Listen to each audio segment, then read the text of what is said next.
Hey, what's up, everybody? I'm excited to jump on today. I'm going to do an interview with Chris Brown, an incredible man, an incredible leader, father, husband, and he was the coach for the U.S. Olympic soccer team, women's soccer team. And so I'm excited to have him jump on. I'm going to be talking about the process of promotion. This is one of the books that I released a little while back, and I'm really, really excited to dig into that process, because anytime you're an Olympic level athlete, coach, leader, there's journey. We don't just automatically start at the top. We don't just instantly jump forward, and that there's process, there's journey. So this is going to be a really exciting interview. I'm going to invite Chris on here and hearing from him and his story and his journey a little bit too. So the process of promotion, it's not overnight. Okay, there we go. Look, quick as that, mate. I was watching you on the Go Live, so. Hey, how are you, man? Good, mate. Good yourself. How are you surviving without the help of your wife at home? Yeah, exactly. We're doing all right. One of my daughters is with my wife at the Cherish conference. One of the daughters is with me, and so far we are alive. We're eating well. We're sleeping. All the necessary things. We're also eating probably more ice cream than we would if my wife was here. Well, that must be pretty special that your oldest is already going to Cherish. That's pretty cool. Yeah, it's been fun. So I'm excited to finally get this interview. Like, literally, you and me have been talking about this conversation since I first released the process of promotion book. And when I was thinking about this concept, I thought of you and what your role in it. I want to allow you to kind of share that story a little bit. But as an Olympic level coach, not only yourself, your own journey, obviously working with athletes. You know, one of the things I respect so much of high performing leaders or people in any industry, that journey that it takes to kind of emerge as a champion, you know. I think a lot of times we love the results of, you know, standing on top of a podium or getting a highest award or achieving something or even just fulfilling our call, our passion, or a dream. But the process of beginning that versus actually walking in it is a journey that a lot of people don't commit to that process. So I want to jump into that a little bit and hear a little bit what you're doing, some of the leadership coaching and training that you're a part of, and a new thing that you're about to launch out. So maybe a quick intro from yourself, and then we'll jump into the conversation. Yeah, cool, mate. Cool. Intro just in the sense of what I'm doing, or like kind of background? Yeah, look, yeah, probably start with a little bit of background, just yourself and kind of some coaching, some of the different things you've done. Yeah, brilliant. Obviously, you can hear my accent a little bit foreign for anyone listening.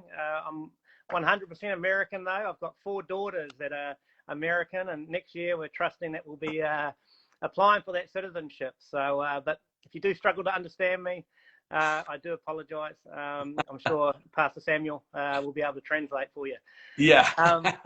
My background, look, yeah, born and raised in New Zealand, and at 22 I left for South Africa, and that's where I started my coaching journey with a professional academy there. And then I moved through Africa, through Namibia with a World Cup rugby squad there. I moved to Kenya with a World Series team. In the rugby setting, it's you know, there's a World Series that we play on in 10 different countries in front of 60 to 80,000 people, you know, every time we're playing. And that's men's and women's. And everything I did was in the men's game up until moving to the States in 2014. I started with the men and then transferred over to completely oversee and lead the program with the US women's side, as you mentioned. And a lot of every team I've worked with has been an under-resourced team. Every team I've worked with has had ability, had a lot of talent, but they ultimately haven't known how to win. They've ever been, you know, you can't say they're not high performers, just like Right. business people out there. You know, you're getting results, you're paying the bills, or even making a little bit extra money, but you know you're frustrated because you're stuck. You're not quite sure, how can I go to that next level? How can I go from 13th in the world to top 4? How can I go from 5th to 1st? And that's a lot of my coaching background. Every team I've been either helped lead or have been the head coach has in 12 months has achieved historical results for the nation that they are representing. And Amazing. obviously a nice part of that's been the US, the last 2 teams, and it's our home now, so which is good. So that's my background, mate. And now I'm just doing it in the professional world where I'm helping other people win. And again, my target audience is leaders who are stuck, and like again, they're already performing, but they know there's more, and they're just frustrated that they're not getting to that next level. And so helping them recognize what are those limitations or blockages that are in the way, and just replicating what we've done on the sports side, on the business side. So Yeah. Amazing. Well, I love that, Chris. I think what I want to kind of get into and draw out is what are some of those. I kind of want to hit like 2 angles of this. One is what are some of those fundamentals, right, underneath the surface? If we're talking about kind of the process of promotion, a lot of times it's the unseen thing, it's the hidden things, especially in sports. I know fundamentals are such a essential focus. Let's talk about that maybe in sports / life, and then maybe we can move on to what are some of the key dynamics you've seen that you've had to help take people with talent and actually help them win. You know what I mean?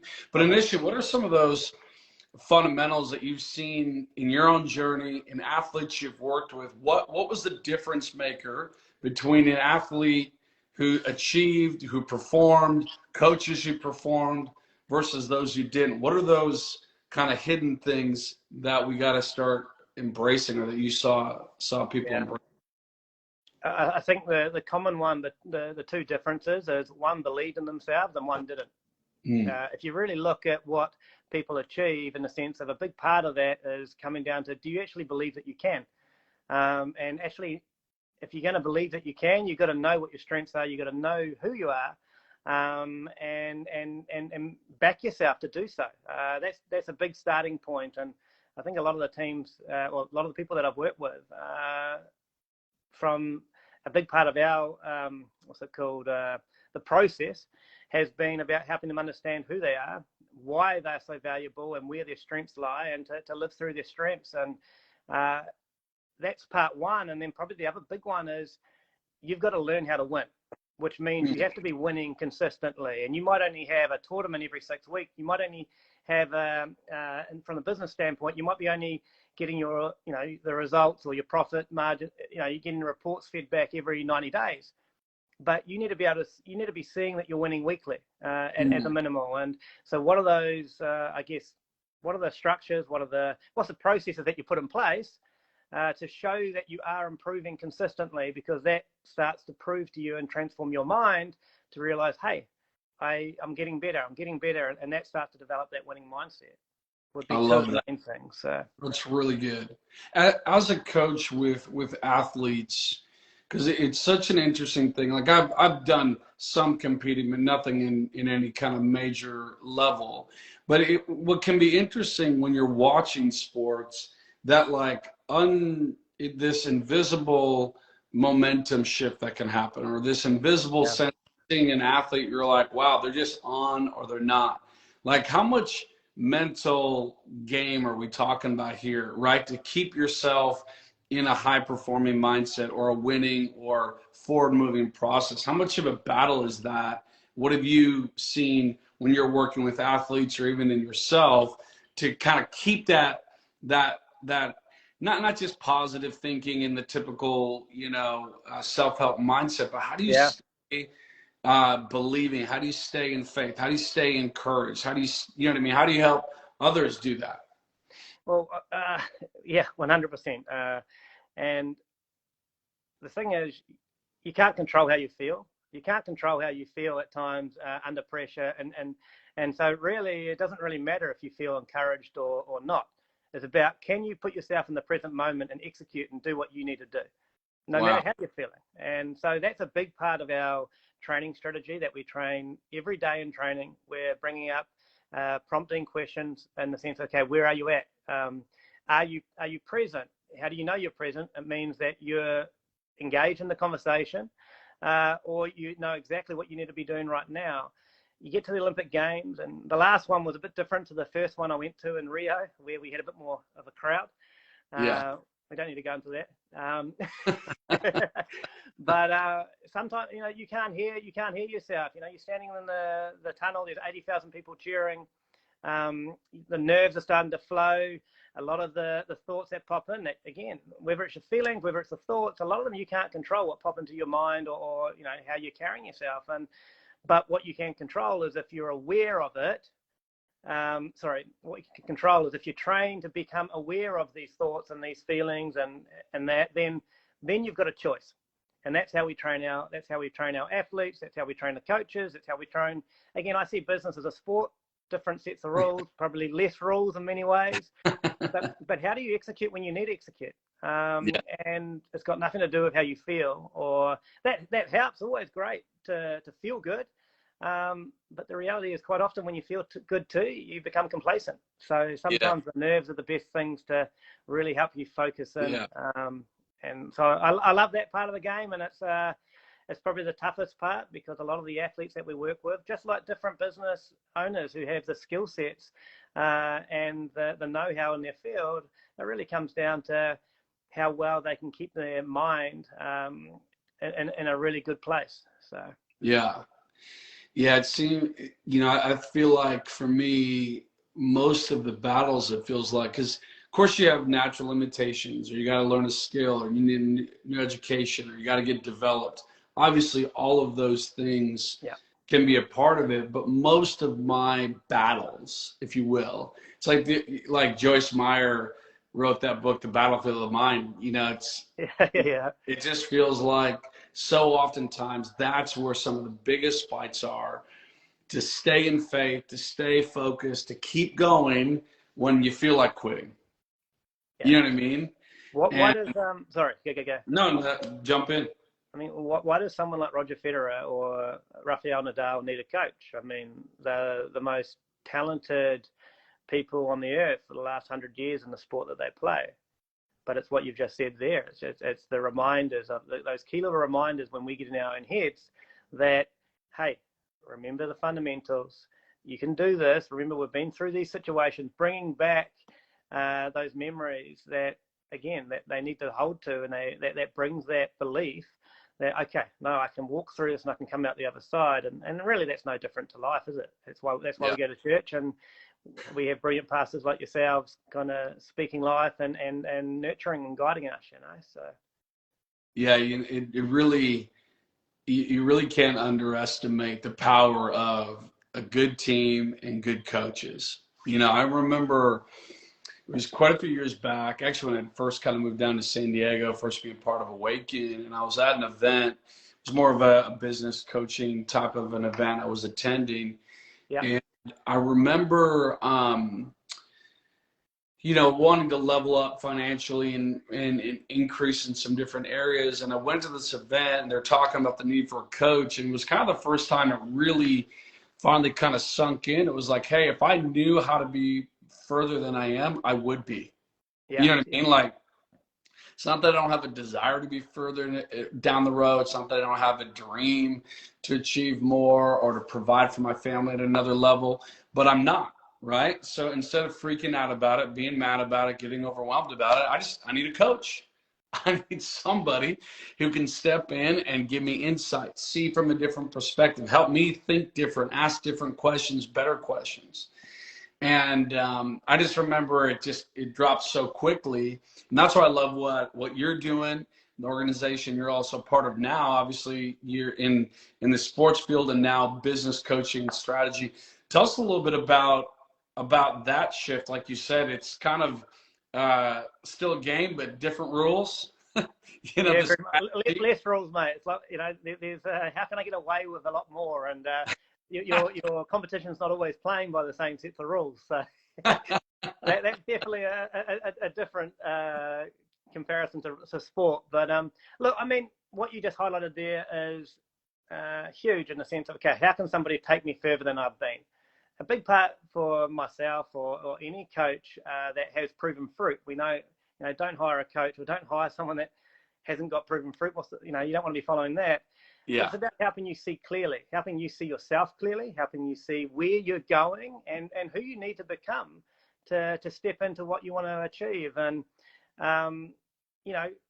quite often you'll see people and they have the brilliance, they have the talent in whatever sphere of life that they're in, but they just need somebody to help direct them, help them see where they need to place their focus for now, as they build towards what they see in the future. And so that's a big part of, I felt called to step out from the Olympic game after 15 years in professional sport to, again, expand how I ultimately build leaders who get results, have fruit in their life, and show the way for other people to go. And that's in their business, but that's also, we see the effects of good and bad leadership across the world right now. And we need better leaders because our children and our children's children are going to be growing up in the societies that we leave behind. So that's kind of, that's where I'm at now. That's why I've, the actual company is called Target Gold, or the program's called Target Gold, because everybody wants to win that gold or to expose that gold. And and it's just helping people, or helping champions, so-called, win on and off the pitch and on and off the sports field. So that's where I'm at, mate. That's awesome. So if anyone watching this live or replay, definitely follow Chris. And I know on your profile, you've got some different things about how to get connected to this Targeting Gold program that you do have. And I would encourage everybody to jump in, grab a hold of it, get connected with what Chris is doing. And I love, kind of going back to something you kind of said at the beginning, is you gotta learn how to win consistently. Yeah. Get an appetite for it, get used to it. It's easy to get used to losing. I think a lot of people get used to losing, don't they? Rather than getting in a flow of winning. It's easy to lose because, and it's not that we want to do that, but it's like, okay, you've got to find a way to win. And you might not have all the talent, you might not have all the skills, but you've got gifts, you've got talents inside of you that maybe need to be exposed, that gold needs to be exposed and nurtured and developed, but you've got what you need. 90% of what you need is inside of you. Then you can go and fix the other 10% as you need to. But again, it's you've got to find a way to win, and that starts with you. Yeah. Well, and I think some of the iconic phrases, right? Like if it's insanity to do the same thing expecting different results. Yeah. And then I think when you add faith, like as a believer into that, sometimes that can be confusing for people. Because they go, okay, well, I'm believing for something to change. I'm believing for my business to grow. I'm believing to win at some area of my life. Okay, that's great that you're believing, you're praying, you're declaring. That's absolutely essential part of kind of taking dominion, and advancing in territory. But if you're just praying and believing, but you're still doing the same bad habits daily, then keep praying. Keep believing, but there's a book called Proverbs in the Bible for a reason, because we need wisdom, right? We 100%. Need to start applying different principles. And so I think all of us have got to continue to look at the fruit of our life and be honest, right? To go, am I producing the results I want right now? Yes or no? If I'm not, and I'm sure we all feel like we're a bit, on a journey, right? But if I'm not producing the results I want right now, then I need to ask myself, okay, who is, and who can help me? Who can help me break out of this? Sometimes I know what to do. I need that accountability and that coaching structure to force me to do it. And sometimes we just don't know what we don't know, right? And we need someone to help us see and think a thought we haven't thought before. Exactly, and the consistency that you spoke about before, whether it's in behavior or whether it's actually and not just from a belief standpoint and declaring, as you've just highlighted, but do the behaviors and does the skill set and the tactics that I need for my sport or my what I do, are they actually complementing each other? And if they ain't, then again, you're going to constantly be coming up against barrier after barrier. And again, that's part of the process, isn't it? It's part of the growing process is you take ground and then you're kind of stuck, and then you recognize, okay, what do I need to shift or adjust? And then I take ground again. And if you're willing to look at yourself and start there and then work through that process of, okay, this is what I need to prioritize. This is who I need to hold myself accountable, or this is what I need to do for this next period to break through to that next level. So I love how you put it. You know, one of the things that it almost sounds embarrassing what I'm about to say, but one of the things I've noticed is that you plateau when you decide you've learned enough or learned all you need to know in a specific area. So there have been different seasons where I'm like, man, why am I reading more books? I'm good. I've got this as a leader or as a communicator, or as whatever. And then it's like when you turn off the flow of fresh inputs, fresh coaching, training, ideas, right, help in that way, then all of a sudden you wake up down the track realizing you've been plateauing forever. You know, you finally come to your senses, which I've done a few times, where I go, man, what's wrong? Why am I stuck? And it's like, oh, well, you know, a little while back, I had an internal thought. I probably never said it out loud, but like, I'm good. I just said, I'm good. I got it. I figured it out. I know what I need to know, so I'm fine now.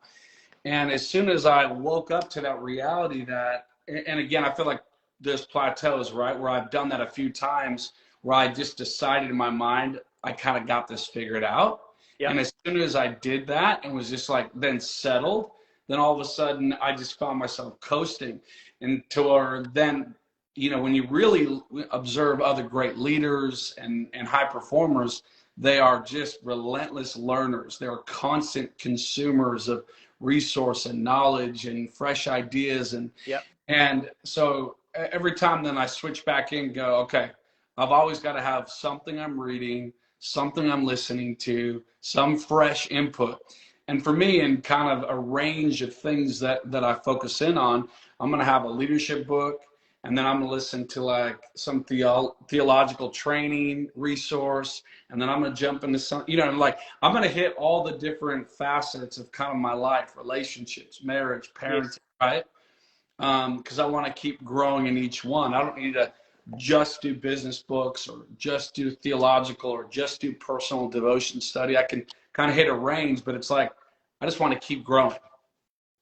Well, I think it's brilliant what you just highlighted and so critical. The fact is, when you fight so hard to win or achieve something, it's almost like once you hit it, the natural tendency is to go, okay, just let me have a break. Let me, and in the sports field specifically, where that hurts you is that your competition may not stop as they're chasing you. And so, yeah, the ultimate champions will just continue. They are relentless, as you shared.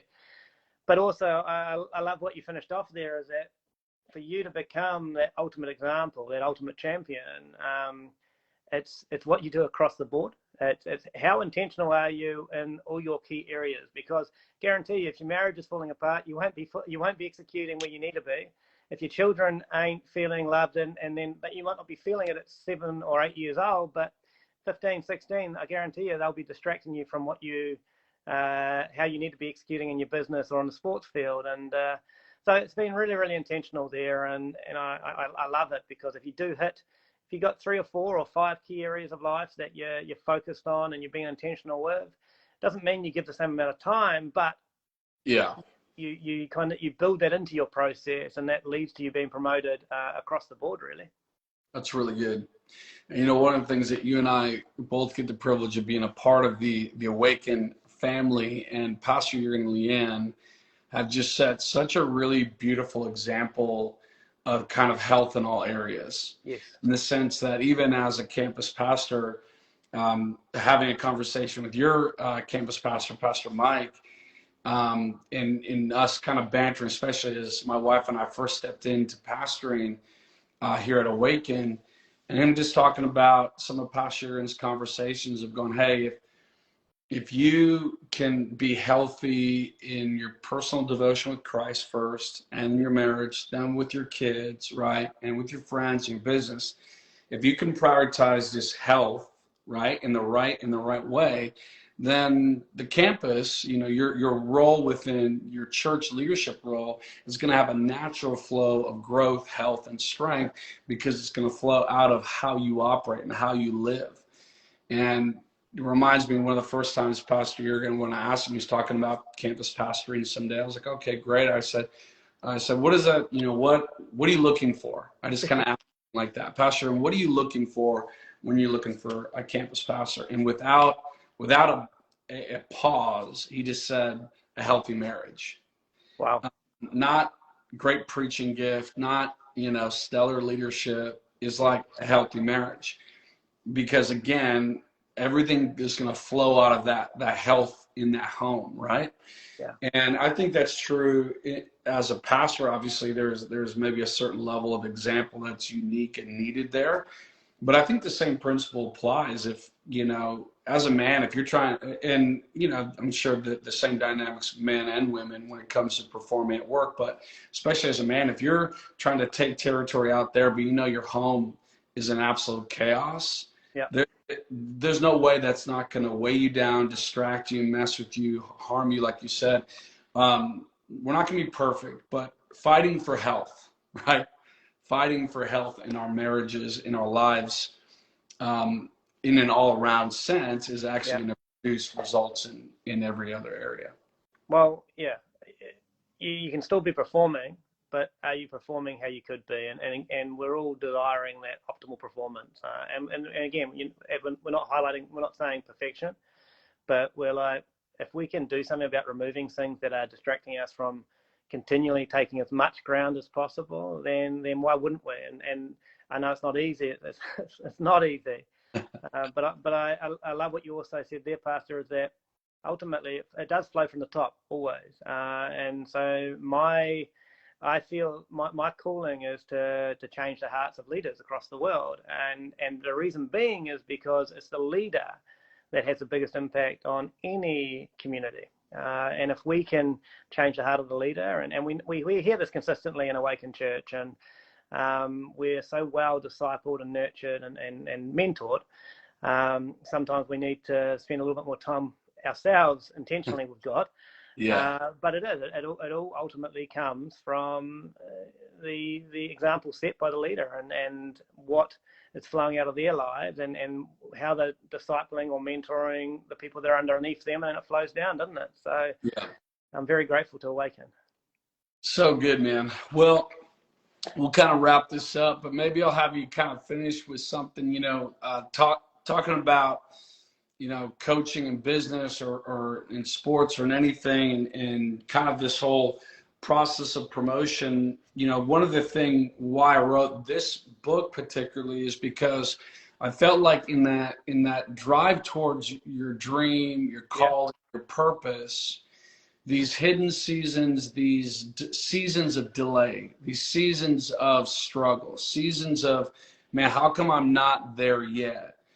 Is how God shapes us, develops us, works in us. But I wrote it because I just want to encourage people, don't quit in the process. Yeah. You know what I mean? Don't give up. So many times I think people give up too soon. Maybe final thoughts as we wrap up the interview from you around not giving up, sticking with it, kind of fighting through till you kind of get that breakthrough. What's your kind of final thoughts on that? I think my final thoughts would be trust the process, but don't do it alone. And if you've got to fight to get clarity of where you're going and why first. If you don't, then there's no process to follow. You set up to fail. So the critical thing is get clarity, even if it takes you a flipping year to get it, but get clarity. Surround yourself with people that can help and uplift and encourage you and direct you and take you where you haven't been. And then trust that process. And if you do that, again, your process is set up to show you how to win consistently. You'll be surprised by how quickly you do progress and the breakthrough that you do achieve. So amazing. I love it. Thank you, Chris.